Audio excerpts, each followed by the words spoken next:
தீர்க்கதரிசனம் சொன்னது போலவே இவன் ஒரு கழுதையின் மேல் வருகிறானே. சீயோன் மகளே அஞ்சாதே, இதோ உன் அரசர் வருகிறார் என்று மறைநூல் சொன்னது இவனைத்தானா?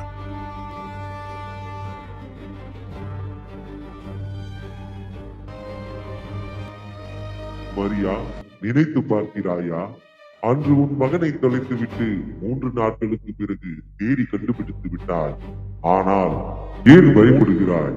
இவன் அரசனாகிவிட்டால் உங்கள் கதி என்னவாகும் என்று யோசிக்கிறாயா? இன்னும் 3 நாட்களுக்கு பிறகு உன் மகன் மீண்டும் காணாமல் போவான். உன்னாவையின் நிழலில் உன் கண்கள் தேடும், ஆனால் அங்கே மௌனம் மட்டும் பதிலாக வரும். உன் அரியணையை பறிக்க பாலகன் பிறந்து விட்டான். அவனை நீ கொல்லவில்லை என்றால் உன் அரியணை பறிக்கப்படும். நீ பிச்சைக்காரனாவாய். விழித்துக்கொள், சீக்கிரம் அவனை கொன்றுவிடு. நான் உன்னிடம் சொல்லும் வரை அங்கேயே இருங்கள். விரைந்து செல். யாரும் எங்கே இருக்கிறான்? அந்த ஞானிகள் என்னை ஏமாற்றி விட்டார்கள். எங்கும் மரணம்.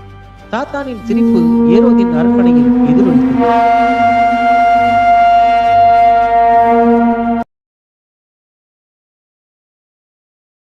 இயேசு பாஸ்கா திருநாளிற்கு ஜெருசலேம் செல்ல போவதாக தன் சீடர்களிடம் தெரிவித்தார். சீடர்களும் அதன்படியே அவர்களது வேலையை செய்ய ஆரம்பித்தார்கள். மறுநாள் அனைவரும் ஜெருசலேம் செல்ல தயாரானார்.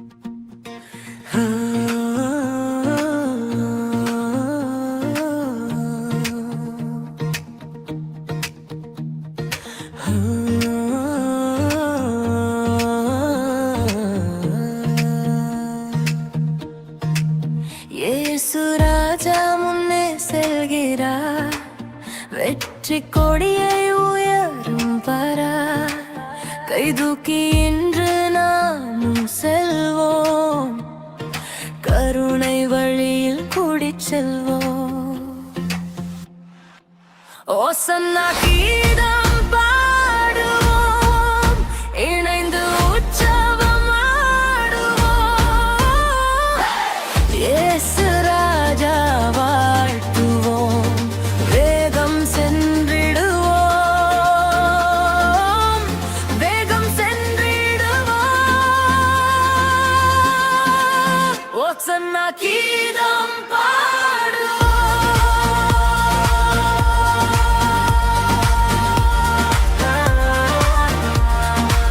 எருசலேம் வீதிகள் அதிர்கின்றன. பனை ஓலைகளின் நிழலில் ஒரு தேசம் தன் விடுதலையை தேடி விழிமேல் விழி வைத்து காத்திருக்கிறது. ஓசன்னா என்ற முழக்கம் விண்ணை தொடுகிறது. அங்கே இதோ வருகிறார் உலகத்தை ஆள போகும் அரசர். ஆனால் அவரிடம் கிரீடம் இல்லை, இரத்தக்கரை படிந்த வாள் இல்லை. ஒரு சாதாரண கழுதையின் மீது அமைதியான சிகரமாக அவர் அமர்ந்திருக்கிறார். அந்த முகத்தில் உலக பெருமை துரியமில்லை. வையத்தையே சுமக்கும் பணிவின் பேரொளி மட்டுமே சுடர் விடுகிறது. மக்கள் ஆர்ப்பரிக்கிறார்கள். ஆனால் அந்த கூட்டத்தின் ஓரத்தில் ஒரு தாய், உலகத்திற்கு அவர் மெசியா, ஆனால் அன்னை மரியாளுக்கு அவர் இல்லை. இந்த ஆரவாரம் நாளை அவமானமாக மாறுமோ? இந்த மலர் தூவிய பாதைகள் நாளை முள் பாதையாக மாறுமோ? அன்னை மரியாளின் மௌனமான கண்ணில் ஒரு தீர்க்க தரிசனத்தின் பாரம் மறைந்திருக்கிறது. உங்களின் மகனை பார்ப்பதில் அனைவருக்கும் மிகவும் மகிழ்ச்சி.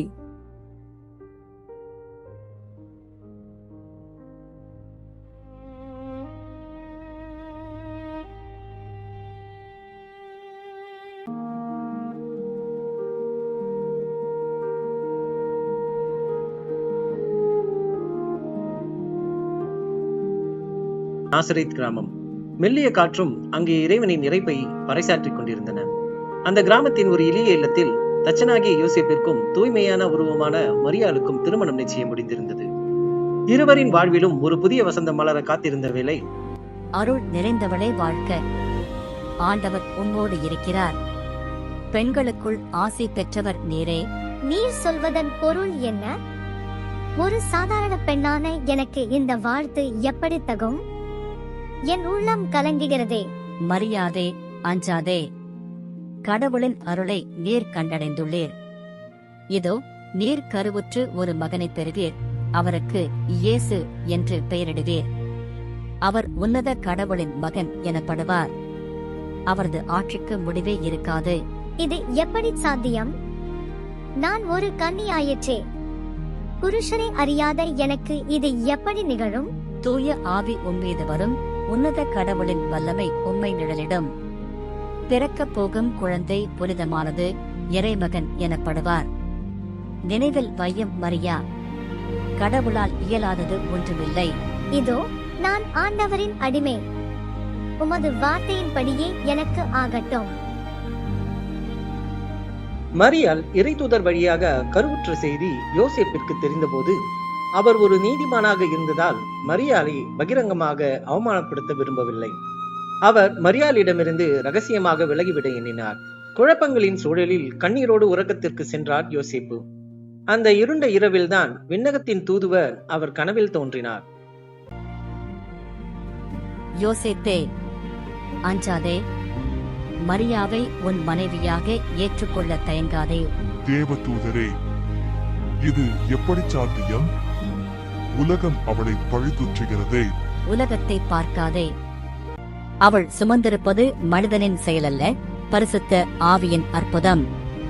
பிறக்கப் போகும் அந்த பாலகன் தன் மக்களின் பாவங்களை போக்கி அவர்களை மீட்பார். அவருக்கு இயேசு என்று பெயரிடு. இறைவனின் சித்தமே ஆகட்டும். நான் அவருக்கும் அந்த பாலகனுக்கும் காவலனாக இருப்பேன். சந்தேகங்கள் கரைந்தன, இருள் விலகியது. உலகத்தின் பழித்தொற்களை மிதித்து தூய்மையின் வடிவமான மரியாளை தன் இதய கோட்டையில் ஏந்தி கொண்டார் அந்த நீதிமான். அது வெறும் திருமண ஒப்பந்தம் அல்ல, அகிலத்தை ஆளப்போகும் அரசனை பாதுகாக்கும் மாபெரும் சத்தியம். மரியாளே, உன் மௌனமான கண்ணீருக்கு நான் அரணாவேன். உன் மேல் விழும் ஒவ்வொரு கல்லையும் என் மார்பில் ஏந்துவேன். என் கரங்கள் இனி உனக்கும் உன் கருவில் வளரும் அந்த தெய்வீக குழந்தைக்குமான நிரந்தர காவல். ஒரு தச்சனின் கரங்கள் இன்று விதியையே சுமக்கும் சிங்காசனமாக மாறின. மரியாளை ஒரு மலரை போல் தாங்கி தியாகமும் அன்பும் இணைந்த அந்த புனித பயணம் பெத்லகேமை நோக்கி தொடங்கியது. எருசலேம் மக்களே, செவிமடுங்கள். பேரரசர் அகஸ்து சீசரின் நேரடி கட்டளை இது. இந்த தேசத்தில் உள்ள ஒவ்வொரு ஆணும் பெண்ணும் தங்கள் பூர்வீக ஊருக்கு உடனடியாக புறப்பட வேண்டும். அங்கே எங்கள் பெயர்களை பதிவு செய்வது கட்டாயம். தாமதிக்க இடமில்லை, ஏமாற்ற வழியில்லை. எவரொருவர் இந்த கட்டளையை மீறுகிறாரோ அவர் பேரரசின் தண்டனைக்கு ஆளாவார். இப்போதே பெத்லகேம் நோக்கி புறப்படுங்கள். நாசரேத்திலிருந்து பெத்லகேம் வரை 100 மைல் நீண்ட கரடுமுரடான மலைப்பாதை. கழுதையின் மீது அமர்ந்து பிரசவ வேதனையை சகித்துக் கொண்ட மரியாளுக்கு ஒரு நிழலாய் முன்னே நடந்து வழிகாட்டினார் யோசேப்பு. குளிரிலும் களைப்பிலும் தளர்ந்தாலும் தன் மரியாளை ஒரு மலரை போல காத்து நின்றார் அந்த தந்தை. இருள் சூழ்ந்த பெத்லகேமில் ஒவ்வொரு கதவையும் தட்டினார் யோசேப்பு. என் மனைவிக்கு ஒரு இடம் இல்லையா என்ற அவரது கெஞ்சல் இரவின் குளிரில் மௌனமாக திரும்பியது. செல்வந்தர்களின் மாளிகைகள் அந்த ஏழை குடும்பத்திற்கு தங்கள் கதவுகளை திறக்க மறுத்தன. உலகையே ஆளப்போகும் அரசருக்கு மனிதர்களின் இல்லத்தில் இடமில்லை. இறுதியில் அவர்களுக்கு கிடைத்தது ஒரு சாதாரண மாட்டுத் தொழுவம் மட்டுமே. அந்த மாட்டுத் தொட்டியே அகிலத்தின் அரசருக்கு முதல் சிங்காசனமானது.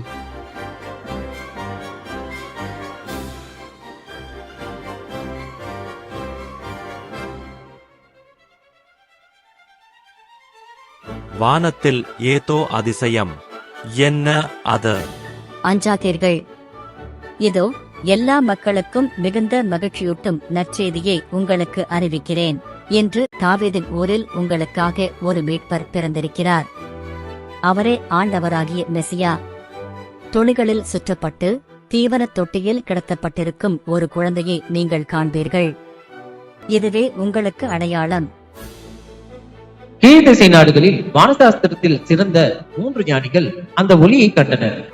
அது ஒரு சாதாரண நட்சத்திரம் அல்ல, உலகை படைத்த அரசர் பிறந்ததை குறிக்கும் ஒரு தெய்வீக வழிகாட்டி. அதன் பிறகு அவர்கள் தங்கள் ராஜமேன்மைகளை துறந்து விலை மதிக்க முடியாத பொக்கிஷங்களை சுமந்து அந்த விண்மீனை பின்தொடர்ந்து ஆயிரக்கணக்கான மைல்கள் பயணமானார்கள். அவர்களின் கண்கள் அந்த பாலகனை தேடின. அவர்களின் இதயம் ஒரு புதிய விடியலை எதிர்நோக்கி கொண்டிருந்தது. ஆனால் அந்த பயணம் அவர்களின் முதலில் அழைத்துச் சென்றது ஒரு அரண்மனைக்கு. அங்கேதான் தந்திரமும் அதிகார பசியும் கொண்ட ஏரோது மன்னன் காத்துக் கொண்டிருந்தான். இருளுக்கும் ஒளிக்கும் இடையிலான ஒரு பெரும் போர் அங்கேதான் தொடங்கியது. மன்னரே, யூதர்களுக்கு அரசராக பிறந்திருப்பவர் எங்கே? வானில் அவரது விண்மீனைக் கண்டோம், அவரை வணங்க வந்திருக்கிறோம். புதிய அரசனா, பெத்லகேமில் ஒரு மீட்பர் பிறப்பார் என தீர்க்க தரிசனம் சொல்கிறது. நீங்கள் சென்று தேடுங்கள். குழந்தையை கண்டடைந்ததும் என்னிடம் சொல்லுங்கள், நானும் வந்து அவரை வணங்க விரும்புகிறேன். அதன் பிறகு அவர்கள் மறுபடியும் விண்மீனை பின்தொடர்ந்தனர். விண்மீனின் ஒளி நகர்ந்து கொண்டே சென்றது.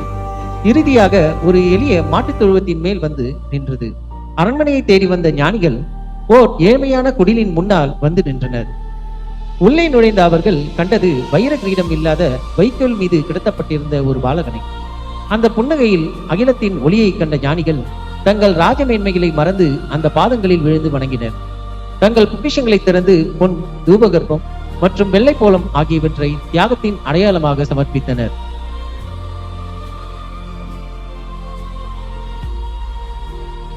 ஞானிகளே, செவிமடுங்கள். நீங்கள் வந்த வழியே மீண்டும் ஏரோதிடம் செல்ல வேண்டாம். அவரது இதயத்தில் அன்பு இல்லை, கொடிய வஞ்சகம் மட்டுமே குடிகொண்டுள்ளது. அவன் குழந்தையை வணங்க காத்திருக்கவில்லை, அந்த பாலகனை அழைக்கவே தவம் கிடக்கிறான். இப்போதே புறப்படுங்கள். ஏரோதின் கண்களில் படாமல் மாற்றுப் பாதையில் உங்கள் நாடுகளுக்கு திரும்புங்கள்.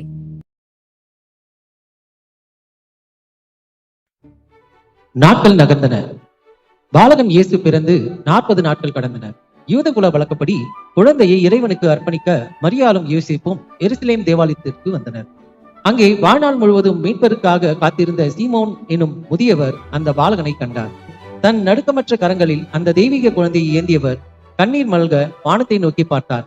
ஆண்டவரே, இதோ என் கண்கள் உமது மீட்பை கண்டுவிட்டன. இனி அடியே நிம்மதியாக கண்மூடுவேன். இந்த பிள்ளை உலகிற்கு ஒளியாகவும் இஸ்ரவேலுக்கு மாட்சியாகவும் இருப்பார். அன்று அந்த புனித இல்லத்தில் அந்த பாலகனுக்கு இயேசு என்று பெயர் நிலைநாட்டப்பட்டது. மீட்பின் தொடக்கமாக அந்த பெயர் எருசலேமின் தோர்களில் எதிரொலித்தது. ஏரோதே, உன் அரியணையை பறிக்க பாலகன் பிறந்து விட்டான். அவனை நீ கொல்லவில்லை என்றால் உன் அரியணை பறிக்கப்படும். நீ பிச்சைக்காரனாவாய். விழித்துக்கொள், சீக்கிரம் அவனை கொன்றுவிடு. யாரும் எங்கே இருக்கிறான்? அந்த ஞானிகள் என்னை ஏமாற்றி விட்டார்கள். அந்த பாலகனை நான் சும்மா விட மாட்டேன். வீரர்களே, இப்போதைய பெத்லகேமுக்கு புறப்படுங்கள். 2 வயதிற்கு உட்பட்ட அனைத்து ஆண் குழந்தைகளையும் கொல்லுங்கள். ஒரு உயிர் கூட மிச்சக்கூடாது. இது என் ஆணை.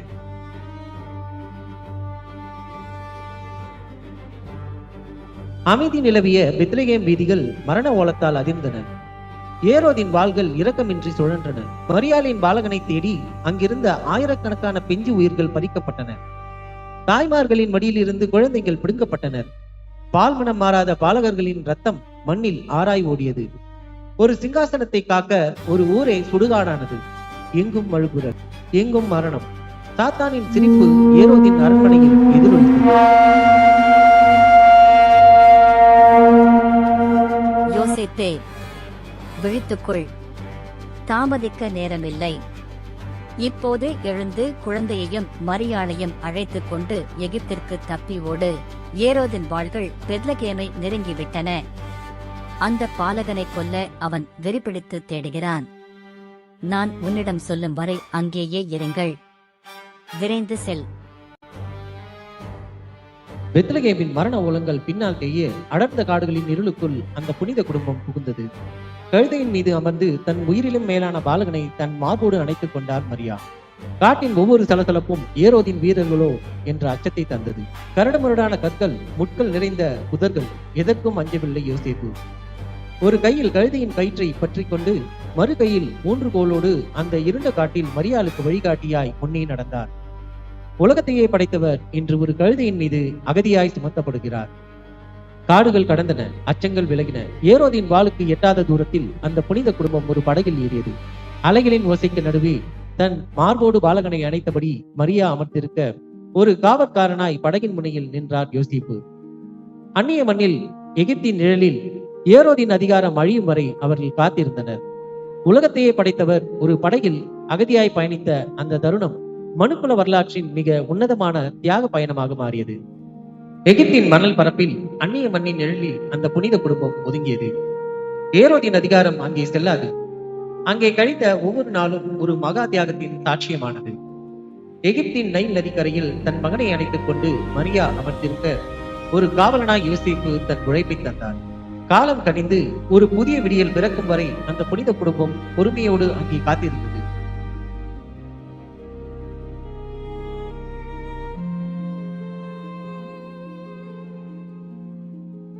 போதையில் ஆடிய ஏரோதின் ஆட்டம் முடிவுக்கு வந்தது. பிஞ்சு உயிர்களை கொன்று குவித்த அந்த பாவக்கரங்கள் இன்று செயலற்று போயின. அரியணையில் அமர்ந்து மரண கட்டளையிட்ட ஏரோது இன்று அதே அரியணையில் பிணமாக கிடந்தான். வஞ்சகம் வீழ்ந்தது, இருள் விலகியது. அதன் பிறகு மகிழ்ச்சியுடன் மரியாளை அணைத்துக் கொண்டு தன் பாலவினை தூக்கி சுமந்து கொண்டு எகிப்திலிருந்து இஸ்ரவேல் நாட்டிற்கு புறப்பட்டார் யோசேப்பு. அந்த புனித குடும்பம் நாஸ்ரேத் என்னும் எளிய கிராமத்தில் குடியேறியது. அங்கே இயேசு ஞானத்திலும் அறிவிலும் இறை அறிவிலும் வளர்ந்தார். பாலகன் இயேசு ஒரு தச்சனின் மகனாக சாதாரண குடிசையில் வளர்ந்தார். கையில் சுத்தியும் ஒளியும் ஏந்தி யோசேப்பிற்கு உதவியாக தச்சு வேலைகளை கற்றுக்கொண்டார். ஆனால் அந்த மென்மையான கரங்கள் ஒரு நாள் சிலுவையின் மரத்தை சுமக்கப் போகின்றன என்பதை இந்த உலகம் அப்போது அறிந்திருக்கவில்லை. அம்மா, இந்த உலகம் ஏன் இவ்வளவு துயரத்தில் இருக்கிறது? படைத்தவர் காட்டும் அன்பை ஏன் மனிதர்கள் உணர மறுக்கிறார்கள்? மகனே, இருள் சூழ்ந்திருக்கும் போது ஒளியின் அருமை தெரியாது. ஆனால் காலம் வரும்போது ஒரு பெரிய ஒளி இந்த உலகிற்கு விடியலை கொடுக்கும். அம்மா, என் உள்ளத்தில் ஒரு குரல் கேட்கிறது. நான் இங்கே தச்சு வேலை செய்ய மட்டும் வரவில்லை. உன் வார்த்தைகள் ஒவ்வொன்றும் ஒரு தீர்க்க தரிசனம் மகனே. உன் பாதைகள் கரடுமுரடாக இருக்கலாம், ஆனால் உன் அன்பு உலகை மாற்றும். நான் எப்போதும் உன் நிழலாக இருப்பேன். மரியாவே, இதோ பாஸ்கா விழா நெருங்கிவிட்டது. நம் முன்னோர்களின் வழக்கப்படி இந்த ஆண்டும் நாம் எருசலேம் தேவாலயத்திற்கு செல்ல வேண்டும். நம் பாலகன் இயேசுவிற்கு இப்போது 12 வயது. இது அவனுக்கு மிக முக்கியமான பயணம். ஆம், அவன் தேவாலயத்தை பற்றி அடிக்கடி கேட்கிறான். இறைவனின் இல்லத்தை காண அவன் இதயம் ஆவலாய் துடிக்கிறது. நாசரேத்தின் இந்த சிறிய வீதிக்கு அப்பால் இருக்கும் உலகத்தை காண அவன் தயாராகிவிட்டான். எருசலேம் ஒரு பெரிய நகரம். மக்கள் கூட்டம் அலைமோதும். அவனை ஒரு நிமிடம் கூட நம் கண்களை விட்டு பிரியாமல் பார்த்து கொள்ள வேண்டும். என் உள்ளத்தில் ஏனோ ஒரு இனம் புரியாத அச்சம் அவ்வப்போது வந்து போகிறது. அஞ்சாதே மரியா, எகிப்தின் வாள்களிலிருந்து அவனை காத்த இறைவன் இப்போதும் நம்முடன் இருப்பார். வா, பாஸ்கா விழாவிற்கு புறப்படுவோம்.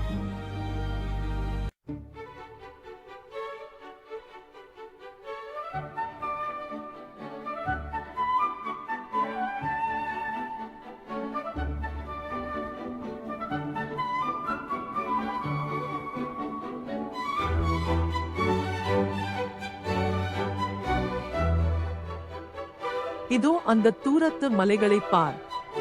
அங்கேதான் எருசலேம் திருநகரம் வீற்றிருக்கிறது. நம் ஆண்டவரின் ஆலயம் அங்கேதான் உயர்ந்து நிற்கிறது. அம்மா, என் பிதாவின் இல்லம். அங்கேதான் என் ஆத்துமா அமைதி அடையும் என்று தோன்றுகிறது. மக்கள் ஏன் இவ்வளவு கூட்டமாக அங்கே செல்கிறார்கள்? அது நம் அடிமைத்தனத்திலிருந்து விடுதலை கிடைத்ததை நினைவு கூறும் பாஸ்கா விழா மகனே. பல்லாயிரம் மக்கள் பலிபீடங்களில் காணிக்கை செலுத்தவும் இறைவனை துதிக்கவும் அங்கே வருகிறார்கள். ஆனால் மகனே, எருசலேம் வீதிகள் மிகவும் நெரிசலாக இருக்கும். ஒருபோதும் என் கரங்களை விட்டு பிரிந்து விடாதே. உன் பாதுகாப்புதான் என் உயிர். அம்மா, நான் எங்கே இருந்தாலும் என் பிதாவின் நிழலில் தான் இருப்பேன். அஞ்சாதே, நான் உன்னோடுதான் இருக்கிறேன்.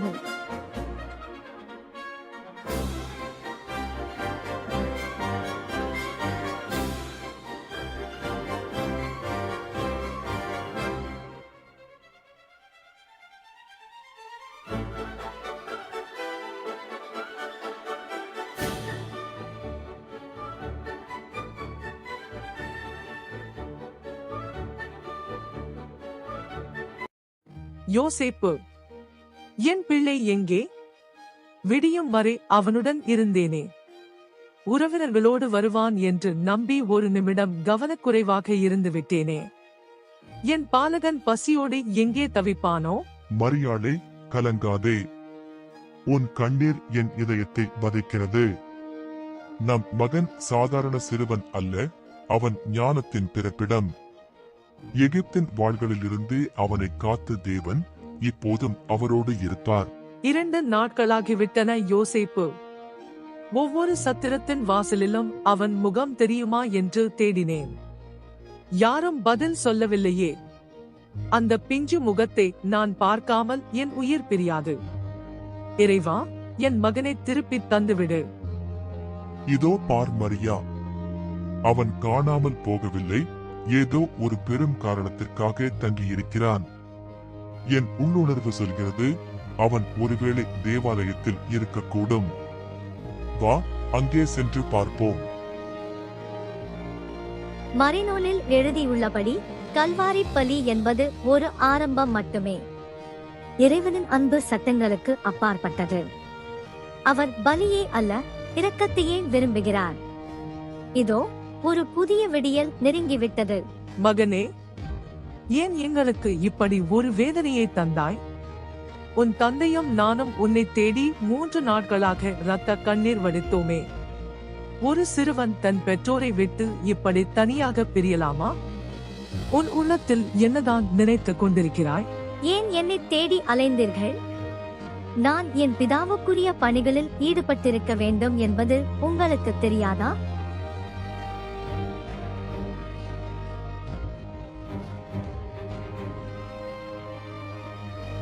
மரியா, நினைத்து பார்க்கிறாயா? அன்று உன் மகனை தொலைத்துவிட்டு 3 நாட்களுக்கு பிறகு தேடி கண்டுபிடித்து விட்டார். ஆனால் இன்னும் 3 நாட்களுக்கு பிறகு உன் மகன் மீண்டும் காணாமல் போவான். உன்னால் இனி அவனை தேடி பிடிக்க முடியாது. சிலுவையின் நிழலில் உன் கண்கள் தேடும், ஆனால் அங்கே மௌனம் மட்டும் பதிலாகவும்.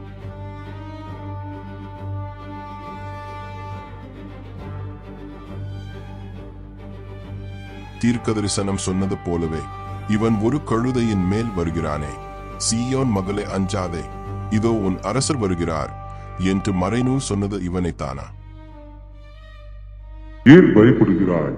இவன் அரசனாகிவிட்டால் உங்கள் கதி என்னவாகும் என்று யோசிக்கிறாயா? இவன் அரியணை ஏறினால் உங்கள் சட்டங்கள் மண்ணோடு மண்ணாகும், உங்கள் கௌரவம் அழியும். நீங்கள் அனைவரும் இவனுக்கு அடிமையாக வேண்டியிருக்கும். இப்போதையே இவனை தடுத்து நிறுத்தாவிட்டால் உங்கள் அழிவு நிச்சயம். அதன் சுவடுகளை நாசரேத்தில் பதித்தது. தந்தை யோசேப்பின் மறைவு அந்த சிறிய வீட்டிற்கு ஒரு பெரிய மௌனத்தை கொண்டு வந்தது. ஒரு தச்சனாக, பொறுப்பான மகனாக, தன் குடும்பத்தை காக்கும் தூணாக இயேசு தன் கடமையை சத்தமில்லாமல் செய்து கொண்டிருந்தார். நாசரேத்தின் மரத்தூள்கள் மறைந்திருந்த ஒரு வாழ்க்கை 30 ஆண்டுகள் கழிந்தன. ஆனால் ஒரு மேய்ப்பனின் இதயம் இப்போது அவசரம் கொண்டது. இயேசுவுக்கு தெரியும், வழி தவறிய ஆடுகளை காக்க வேண்டியது தன் பொறுப்பு என்று. அதன்படியே இயேசு யோர்தான் நோக்கி பயணம் செய்ய முடிவெடுத்தார். யோர்தான் நாசரேத்தில் இருந்து 100 மைல் தூரம் கொண்ட இடம். யோர்தானுக்கு அவர் சென்றது வெறும் பயணத்திற்காக மட்டுமல்ல, அது ஒரு மாபெரும் நோக்கம். யோர்தான் ஒரு எல்லைக்கோடு. அடிமைப்பட்டு கிடந்த ஒரு இனம் விடுதலையை நோக்கி நுழைந்த அதே இடத்தில் மனித குலத்தின் விடுதலையை தொடங்க இயேசு முடிவெடுத்தார்.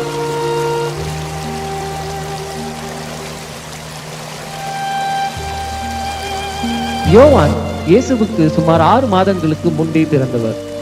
இவரது பிறப்பும் ஒரு அதிசயம்.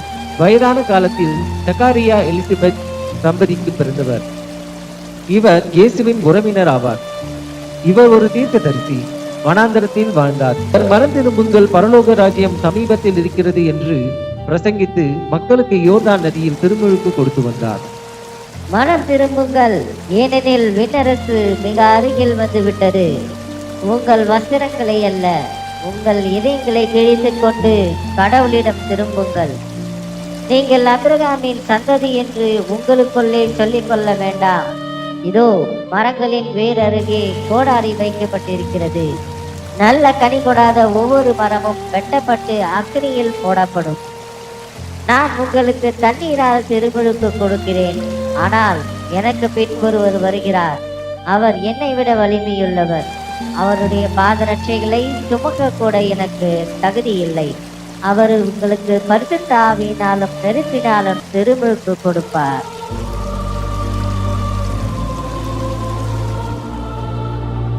தேவ ஆட்டுக்குட்டியே, மனித குலத்தின் பாவத்தை சுமப்பவர் நீதான் என்பதை என் ஆத்துமா உணர்கிறது. ஆனால் இந்த பாவியின் கைகளால் பரிசுத்தமான உமக்கு திருமுழுக்கு கொடுப்பதா? நான் செதுக்க விரும்புவது ஒருவரின் பாரத்தை சுமக்கும் நுகத்தடியாகவோ அல்லது ஒருவருக்கு தஞ்சம் கொடுக்கும் கதவாகவோ இருக்க வேண்டும்.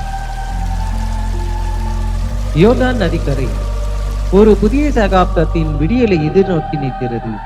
அந்த இரட்சகரை தண்ணீருக்குள் மூழ்கடித்த அந்த நொடி பூமி தன் மூச்சை அடக்கிக் கொண்டது. அந்த புனித நீரில் மூழ்கி எழுந்த போது பழையன கழித்து புதியதொரு மீட்பின் பாதை திறக்கப்பட்டது.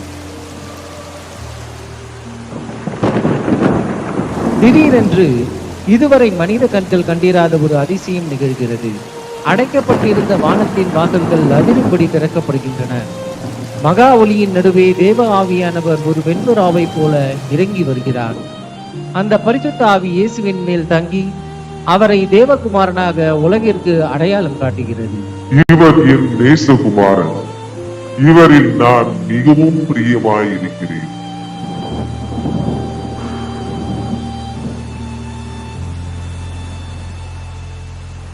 மகிமையின் அந்த தருணத்திற்கு பிறகு ஒரு மகா பெரிய போர் காத்திருந்தது.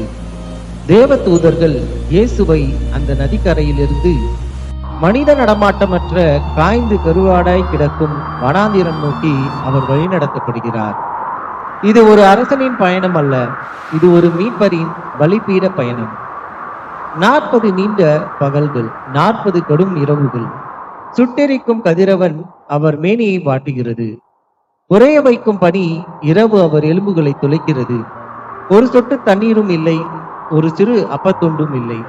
பசியின் கொடுமை அவரை ஆட்கொள்ள பார்க்கிறது. தாகம் அவர் நாவை கவ்வுகிறது. ஆனால் அந்த வனாந்தரத்தின் தனிமையில் சாத்தானின் சகல தந்திரங்களையும் முறியடிக்க அந்த தேவ ஆட்டுக்குட்டி தன் ஆத்மாவை தயார் செய்கிறது. உலகத்தையே மீட்கப் போகும் மகா பெரிய யுத்தத்தின் களமாக அந்த வனாந்திரம் மாறுகிறது.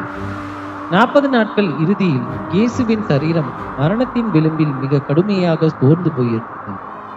அந்த பலவீனமான தருவாயை தனக்கு சாதகமாக்கிக் கொள்ள எண்ணிய சாத்தான் ஒரு நிழலை போல் அவர் முன் வந்து நின்றான். நீர் உண்மையிலேயே அந்த தேவகுமாரன் என்றான். இதோ இந்த வனாந்தரம் முழுவதும் கற்கள் கிடக்கின்றன, ஏன் பசியால் வாடுகின்றீர்? ஒரு வார்த்தை சொல்லும், இந்த கற்கள் எல்லாம் அப்பங்களாக மாறட்டும். அதை உண்டு உன் பசியை தீர்த்து கொள்ளும். சாத்தானை கேள், மனுஷன் அப்பத்தினாலே மாத்திரமல்ல, தேவனுடைய வாயிலிருந்து புறப்படுகிற ஒவ்வொரு வார்த்தையினாலும் பிழைப்பான் என்று எழுதியிருக்கிறதே. மீண்டும் சாத்தான் இயேசுவை ஒரு உயர்ந்த மலையின் உச்சிக்கு அழைத்து சென்றான். அங்கிருந்து உலகத்தின் சகல ராஜ்யங்களையும் அதன் கண்ணை பறிக்கும் செல்வங்களையும் அதிகாரத்தையும் அவர் கண்முன்னே நிறுத்தினான்.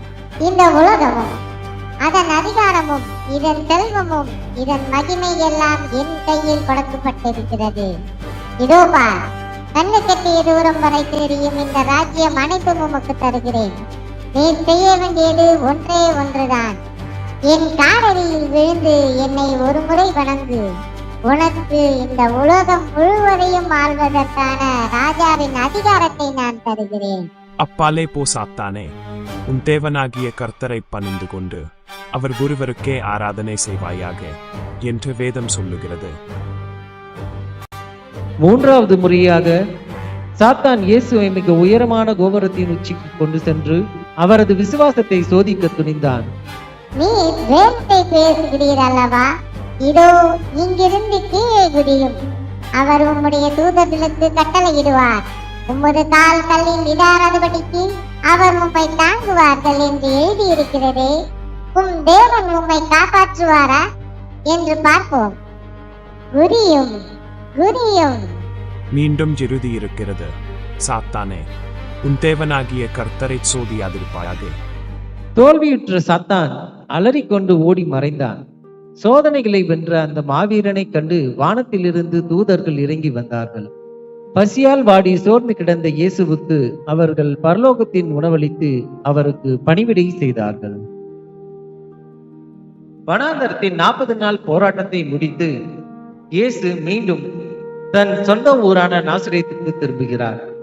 அங்கு தனது பழைய நண்பர்களையும் தன்னை ஆவலோடு எதிர்பார்த்திருந்த சீடர்களையும் சந்திக்கிறார். ஒரு புதிய மாற்றத்தின் தொடக்கம் அங்கே அரங்கேறுகிறது.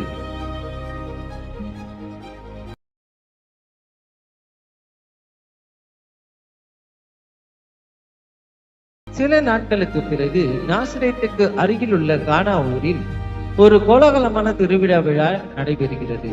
அந்த மகிழ்ச்சியான விருந்திற்கு இயேசுவும் அவருடைய தாய் மரியாளும் சீடர்களும் அழைக்கப்படுகிறார்கள். எல்லோரும் உண்டு மகிழ்ந்திருந்த அந்த தருணத்தில்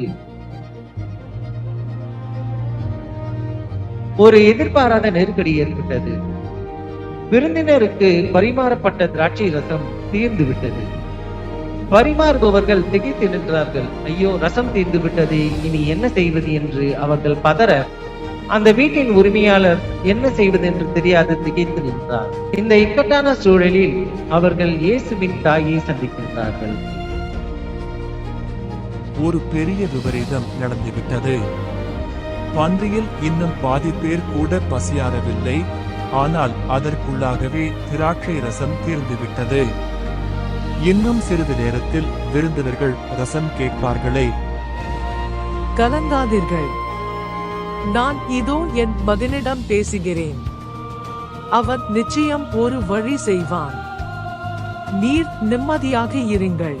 மகனே, திடீரென திராட்சை ரசம் தீர்ந்து விட்டது. அவர்கள் என்ன செய்வதென்று தெரியாமல் இருக்கிறார்கள். இந்த மகிழ்ச்சியான திருமண விழா அவமானத்தில் முடிந்துவிடக் கூடாதே. நீ ஏதாவது உதவி செய்யக்கூடாதா? ஆனால் அம்மா, என் வேலை இன்னும் வரவில்லை. இதோ பாருங்கள், அவர் உங்களுக்கு என்ன சொல்கிறாரோ அதன்படியே செய்யுங்கள். ஒரு வார்த்தை கூட தட்டாதீர்கள். இந்த சாடிகளை தன நேரால் நிரப்புங்கள். இயேசு சொன்னபடியே அவர்கள் அங்கிருந்த ஜாடி முழுவதிலும் தண்ணீரால் நிரப்பினார்கள். அதன் பிறகு இயேசு அண்ணாந்து பார்த்து அந்த 3 ஜாடிகளை தன் கைகளால் ஆசீர்வதித்தார். இப்போவே இதிலிருந்து உண்டு பந்தி விசாரிப்புக்காரனிடம் கொண்டு செல்லுங்கள்.